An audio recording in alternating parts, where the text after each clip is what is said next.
Hello అండి అందరికీ అందరు ఎలా ఉన్నారు బాగున్నారా? నేను మీ అనుష. ఈరోజు నేను చేసి చూపించే రెసిపీ వచ్చేసి పన్నీర్ మసాలా గ్రేవీ కర్రీ అండి. చాలా టేస్టీగా ఉంటుంది. ఒకసారి మీరు ట్రై చేసి చూడండి.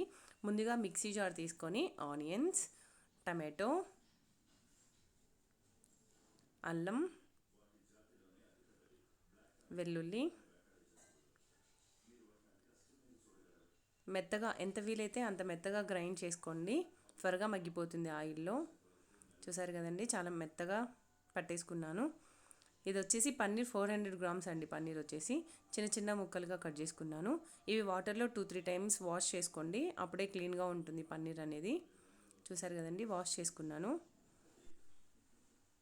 ముందుగా స్టవ్ వెలిగించి ప్యాన్ పెట్టి, ప్యాన్ హీట్ అయిన తర్వాత 2 టేబుల్ స్పూన్స్ నెయ్యి వేసుకున్నానండి. తర్వాత ఆయిల్ వేసుకున్నాను. ఆయిల్లో కొంచెం పసుపు, కారం, ఉప్పు వేసి పన్నీర్ ముక్కలు వేసి 1 మినిట్ వేయించుకోవాలండి. ఎక్కువ కలర్ రావాల్సిన అవసరం లేదండి. కొంచెం మెంతాకు కూడా వేసానండి. చాలా సాఫ్ట్గా అవుతాయి. మరీ ఎక్కువగా వేస్తే రబ్బర్ లాగా అయిపోతుందండి. 1 మినిట్ కొంచెం వేయించుకోవాలి అంతే. అదే ఆయిల్లో ముందుగా మనం మిక్సీ చేసుకున్నటువంటి టమాటా పేస్ట్, ఆనియన్ పేస్ట్ అనేది మొత్తం వేసి, ఇందులోనే 2 చెక్క, ఒక్క లవంగం, ఒక యాలక వేసి వేయించుకోవాలండి. ఈ ప్యూరీ అనేది బాగా మగ్గాలండి, అప్పుడే టేస్ట్ అనేది బాగుంటుంది, లేదంటే పచ్చివాసన వస్తుంది. చూస్తున్నారు కదండి, అలా బాగా కలిపిన తర్వాత మూత పెట్టి మధ్య మధ్యలో కలుపుతూ బాగా మగ్గించుకోవాలి. తర్వాత ఒక మిక్సీ తీసుకొని ఒక 7-8 జీడిపప్పు తీసుకొని మెత్తగా గ్రైండ్ చేసుకోవాలండి. చూసారు కదా, ఇలా ఫైన్ పౌడర్ అనేది చేసుకోవాలి. చూసారు కదండి, ఈ పేస్ట్ బాగా మగ్గిపోయింది. ఇందులో పసుపు, కారం, ఉప్పు మీ టేస్ట్కి తగినంత వేసుకోండి, కారం ఉప్పు అనేది. తర్వాత ఇది గరం మసాలా అండి. ఇది వచ్చేసి పన్నీర్ మసాలా.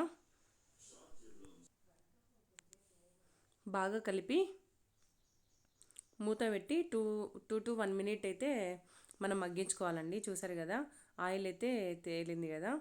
మీకు ఎంత గ్రేవీ కావాలో అంత వాటర్ వేసుకోండి, మరీ ఎక్కువ వేసుకోకండి, బాగుండదు.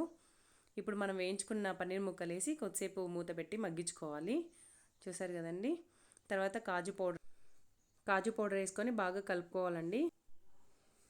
లాస్ట్లో కసూరి మేతి, ఫైనల్గా కొత్తిమీర వేసుకుంటే పన్నీర్ మసాలా గ్రేవీ అనేది రెడీ అయిపోయిందండి. చపాతీకి, కలర్ రైస్కి, బిర్యానీస్కి చాలా టేస్టీగా ఉంటుందండి. మీరు ఒకసారి ట్రై చేసి చూడండి. మీకు గనక ఈ వీడియో నచ్చినట్లయితే please like, share and subscribe to my YouTube channel. Paneer masala gravy curry ready. Taste చూడండి మీరు చేసి. Thank you for watching.